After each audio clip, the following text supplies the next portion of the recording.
Good morning class. I am Miss Aina from Premchand Memorial Public School, and today we are going to start with the next chapter, that is chapter number 5, water. Since you guys were finding it difficult to match the paragraph and the audio recordings, therefore I am going to explain in another way. तो मैं क्या करूँगी कि reading के just बाद, paragraph के just बाद मैं उसको ट्रांसलेट कर दूँगी, पूरा पेज ट्रांसलेट करने के बजाय. ठीक है. So let's get started. The realm of the water on the Earth's surface, underground, and in air is called hydrosphere. All this water is in the motion, including in its frozen state as glaciers. Though the operation of water cycle has briefly been studied earlier, it is necessary to throw some more light on it. जहाँ जहाँ भी पानी है अर्थ की surface पर, underground के form में या फिर सरफेस के ऊपर, उन एरियाज़ को हम कहते हैं हाइड्रोस्फीयर. यानी कि स्फीयर मतलब अर्थ की एरिया और हाइड्रो मतलब पानी, अर्थ के वो एरिया जहाँ पे पानी है. और जो भी वाटर है ये मूव करता है, या चाहे वो फ्रोज़न स्टेट में हो, चाहे लिक्विड स्टेट में हो, चाहे गैसियस स्टेट में हो, ये सारी तीनों स्टेट को हम कंसिडर करते हैं हाइड्रोस्फीयर में. Now hydrological cycle. Through the process of evaporation, condensation, and precipitation studied in the previous chapter, water on the earth is found in its three physical states, that is gas, liquid, and solid. In this process of evaporation, it is found in vapor or gaseous states. Through the process of condensation and precipitation, it is found in the liquid and solid ice states. Water in all the states makes a big contribution to the earth's climate. 3 process हैं, evaporation, condensation, precipitation. ये हम पढ़ चुके हैं पहले भी. इन तीनों process की वजह से वाटर अर्थ के सरफेस में, अर्थ के एटमॉस्फेयर में और अर्थ की क्रस्ट में पाया जाता है. ठीक है.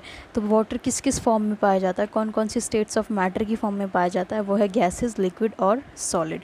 तो इवेपोरेशन में क्या होता है, लिक्विड से गैसेस में चेंज हो जाता है. ठीक है.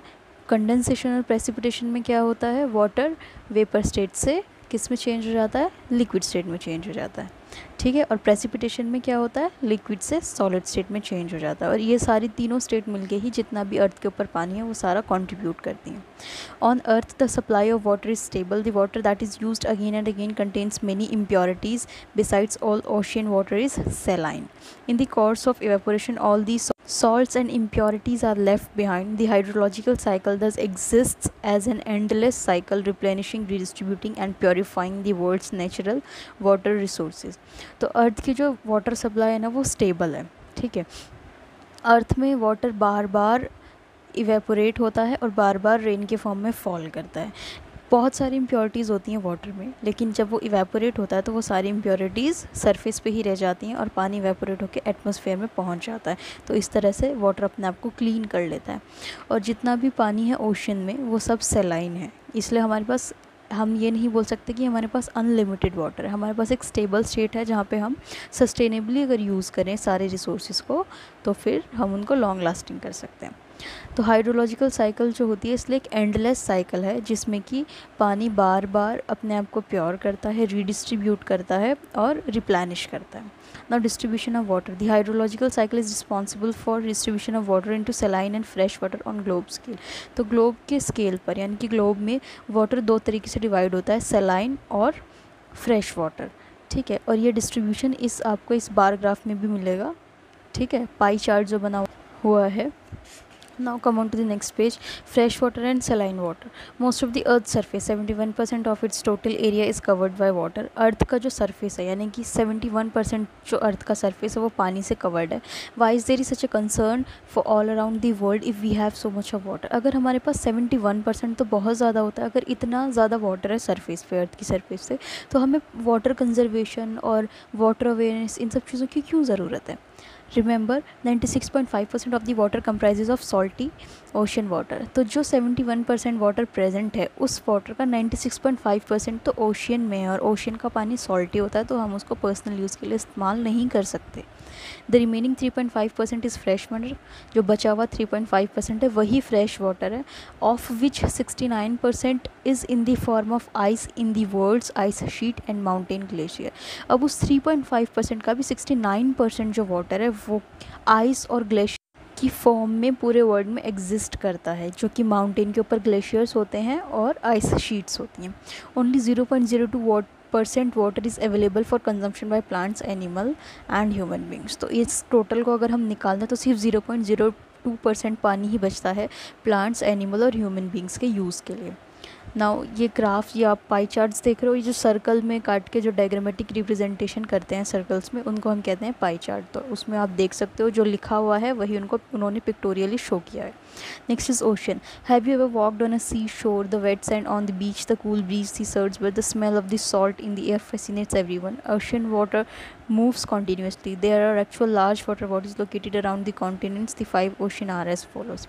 हमने देखा होगा कि ओशन के आसपास का एरिया ना बहुत सही होता है, मतलब कि बर्ड्स हो रही हैं, बहुत ही अपीलिंग होता है। बीच है, सैंड है, सॉल्ट की स्मेल है एयर में, ठंडी ठंडी हवाएं हैं, तो ये सारी चीज़ें।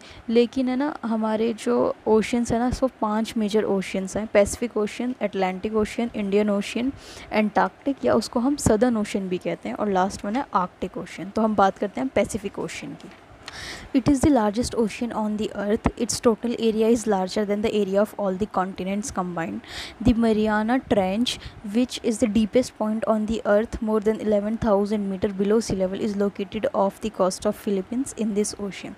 तो ये है ना अर्थ का सबसे बड़ा ओशियन है, और इसका जो टोटल एरिया है ना वो बहुत बड़ा है। किससे अगर हम सारे कॉन्टिनेंट्स को भी मिला देना तो भी उसका टोटल एरिया उससे बड़ा ही मिलेगा।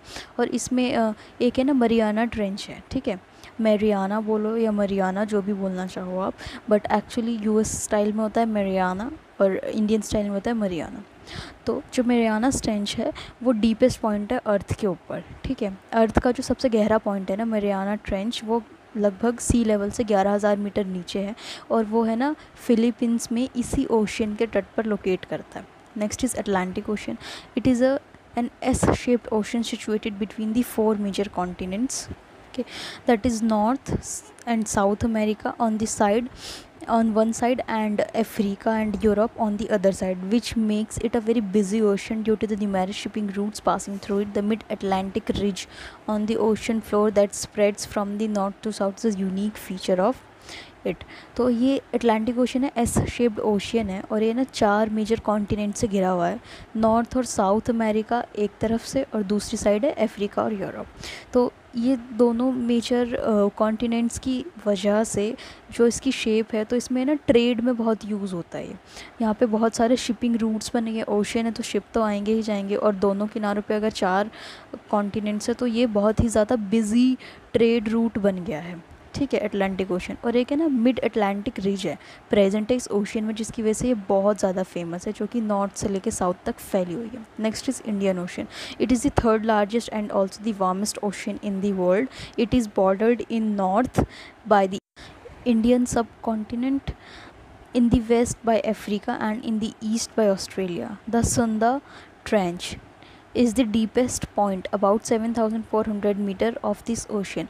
तो इंडियन ओशन है ना तीसरे सबसे बड़ा ओशन है और सबसे गर्म ओशन है वर्ल्ड में, ठीक है। इसके एक बॉर्डर पे नॉर्थ लाई करता है, यानी कि इसके नॉर्थ बॉर्डर पे इंडियन सब कॉन्टिनेंट लाई करता है, और एक बॉर्डर पे यानी कि वेस्ट साइड में अफ्रीका लाई करता है, और ईस्ट की तरफ ऑस्ट्रेलिया प्रेजेंट होता है।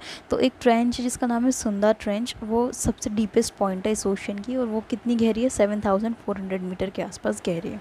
Next is Antarctica or Southern Ocean. It surrounds the landmass of Antarctica and is considered a continuation of Pacific Ocean, the Atlantic Ocean and the Indian ocean. तो ये है ना एंटार्क्टिका का जो लैंड मास है उसको सराउंड करता है, और ये माना जाता है कि पैसिफिक ओशन, अटलांटिक ओशन और इंडियन ओशन के कॉन्टिन्यूएशन में है, ठीक है। Next is Arctic ocean. It is the smallest ocean in the world. It spreads around the North Pole with Europe, Asia and North America to the south. During winters this ocean is totally frozen, but during summer the ice melts and large pieces of ice breaks from the and forms the icebergs. तो Arctic ocean सबसे छोटा ocean है world का, और ये north pole में Europe, Asia से surround करता है, और साउथ में नॉर्थ अमेरिका रीजन इसको सराउंड करता है। तो सर्दियों में क्या होता है, टोटली जम जाता है, लेकिन गर्मियों में जो इसकी बर्फ़ है, जो सर्दियों में जो जम जाती है बर्फ़, वो मेल्ट करती है और छोटे छोटे टुकड़ों में बट जाती है। तो उसको हम आइसबर्ग्स का नाम देते हैं। आइस की छोटी छोटी सी जो चट्टानें नहीं बन जाती ओशन में, उनको हम आइसबर्ग्स कहते हैं। Next is the movement of water in the ocean. तो वाटर, ओशंस में वाटर किस तरह से मूव करता है। The movement which occur in the ocean can be broadly categorise as waves, tides and current. तो वाटर मूवमेंट 3 तरह से हो सकता है, वेव्स की फॉर्म में, टाइड्स की फॉर्म में और करेंट्स की फॉर्म में। अगर हम करें टाइड्स की बात, so the sun and the moon exert a strong gravitational force on the earth. The strength of the force creates a regular rise and fall of water in oceans. तो जो सन और moon है ना, वो एक force exert करते हैं जिसको हम कहते हैं ग्रेविटेशनल फोर्स। अभी पढ़ा होगा मोशन फोर्स वाले चैप्टर में, तो इसको हम ग्रेविटेशनल फोर्स कहते हैं। और सन और मून एक्सर्ट करते हैं, तो जिसकी वजह से अर्थ के ऊपर है ना एक प्रेशर पड़ता है कि वो अर्थ उनकी तरफ खींचती है। तो वो जो फोर्स की स्ट्रेंथ होती है ना, वो इतनी ज़्यादा होती है कि अर्थ के ऊपर जो पानी है ना, वो ऊपर उठता है और नीचे गिरता है उस स्ट्रेंथ की वजह से। This rise and fall of water is called tide. और इसी पानी के ऊपर उठकर नीचे गिरने को हम टाइड कहते हैं। And increase in the level of water is called a high Tide.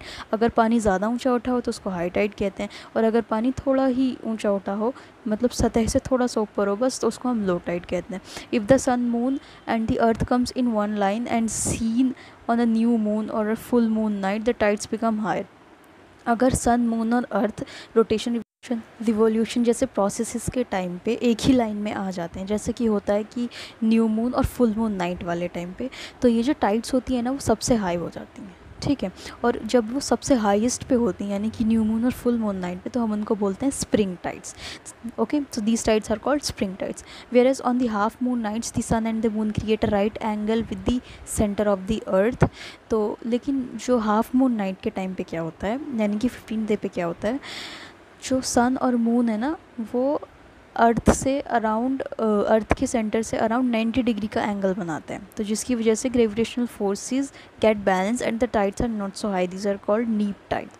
सो जिसकी वजह से क्या होता है कि जो ग्रेविटेशनल फोर्सेस होते हैं ना, वो बैलेंस कर लेते हैं एक दूसरे को, और इतनी हाई टाइड नहीं उठ पाती, और उन टाइड्स को हम कहते हैं नीप टाइड्स। तो इसमें याद रखने वाली बात यह है, स्प्रिंग टाइड्स क्या होता है, नीप टाइड्स क्या होता है। स्प्रिंग टाइड्स कब होती है, न्यू मून और फुल मून के टाइम पे। नीप टाइड्स कब होती है, हाफ मून नाइट्स के टाइम पे। Tides are driven by the gravitational attraction of moon and the sun and by earth's rotation. Water on the sides of the earth nearest to the moon are attracted more strongly than the land. A bulge of water, high tide A, forms. On the far side of the earth, another high tide B forms because the moon attracts the distant ocean water less than it attracts the solid earth. Two low tides are formed by water flowing towards the two high tide location. As the moon revolves around the earth, the location of high tides and low tides changes. जैसे कि देखो आपको figure में दी हुई है किस तरह से ओरिएंटेशन है, कि जो एरिया, जो पोर्शन मून के सबसे ज़्यादा करीब है, उसमें एक बहुत बड़ी टाइड बन रही है जिसको टाइड ए का नाम दिया गया है।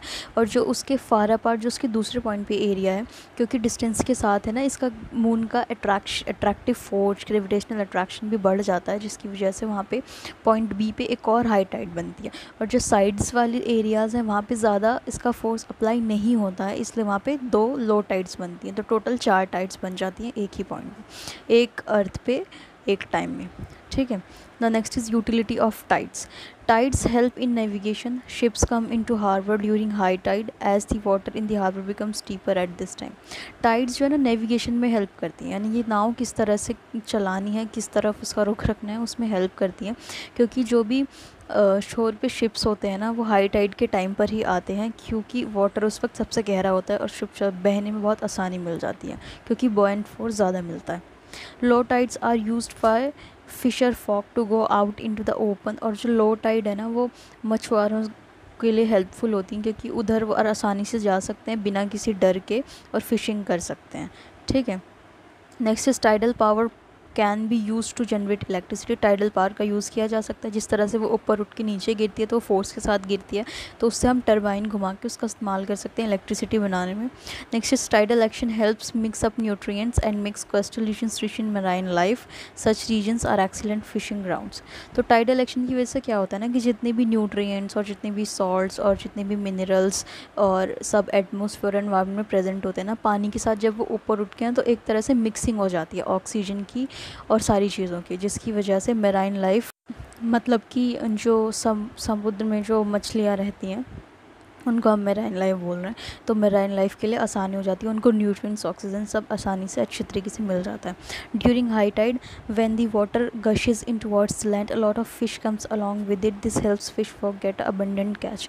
तो हाई टाइड के टाइम पे क्या होता है ना, पानी के साथ फिशेज़ भी उठ जाती हैं क्योंकि इतना फोर्स क्रिएट होता है और वो सारी फिशेज़ शोर पे आ जाती हैं, तो जो मछुआरे होते हैं, मछली पकड़ने वाले लोग होते हैं, उनके लिए आसानी हो जाती है, वो वहाँ से सिर्फ उठा सकते हैं मछलियों को।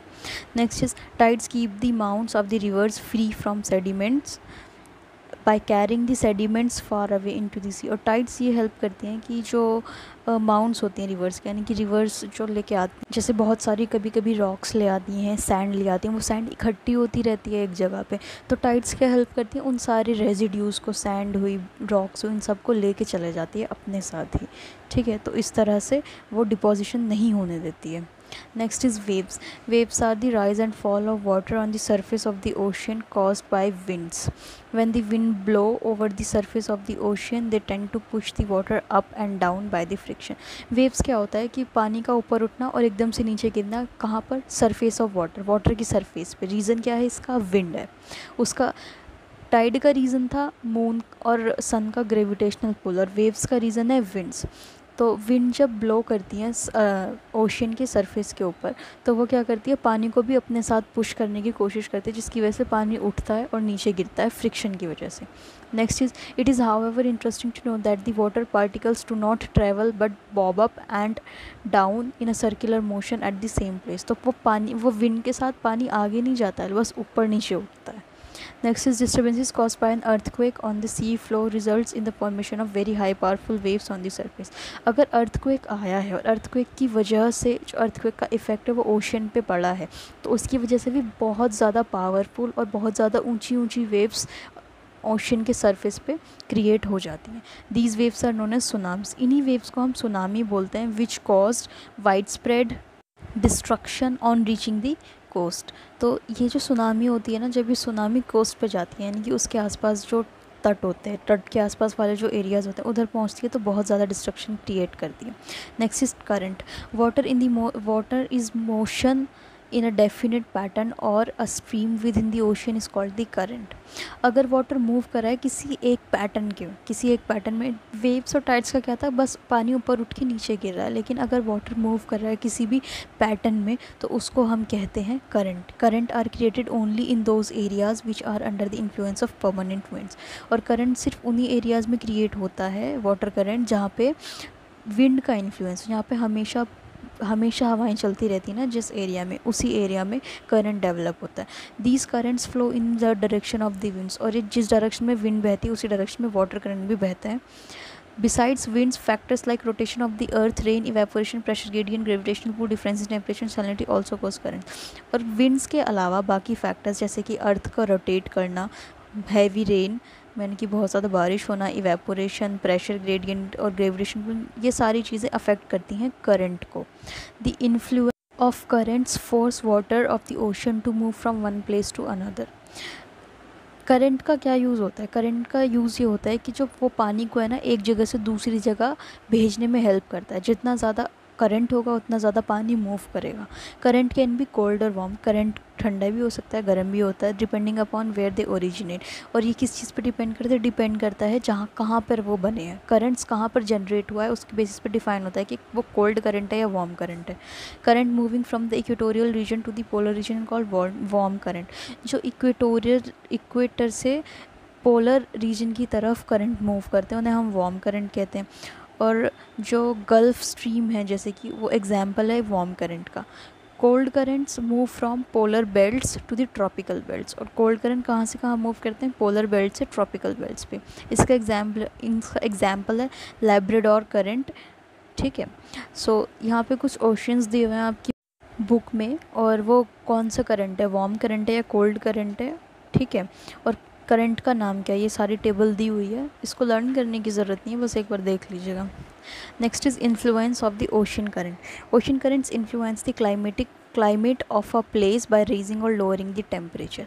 तो ओशन करंट किस चीज़ में हेल्प करता है? जो करंट्स ओशन से डेवलप होते हैं वो किसी भी क्लाइमेट का है ना टेम्परेचर बढ़ाने या घटाने में हेल्प करते हैं। Next is where warm and cold currents meet there is plenty of fish food making the region rich in fishing ground. जहाँ पे वार्म और कोल्ड करंट मिलते हैं आपस में, उस एरिया में है ना बहुत ज़्यादा फूड प्रोडक्शन होती है। कौन सा फूड? जो फूड फ़िश खाती हैं, और फ़िश क्या खाती हैं? प्लैंकटॉन्स खाती हैं। तो इसलिए उस एरिया में फ़िशिंग करना बहुत ही ज़्यादा फ्रूटफुल होता है। Next is meeting of the warm and cold current leads to heavy condensation and produces intense fog. This is a major problem for shipping. जहाँ पर कोल्ड और वार्म करंट्स मीट करते हैं ना, तो वहाँ पे बहुत ज़्यादा कंडेंसेशन होता है। कंडेंसेशन क्या होता है?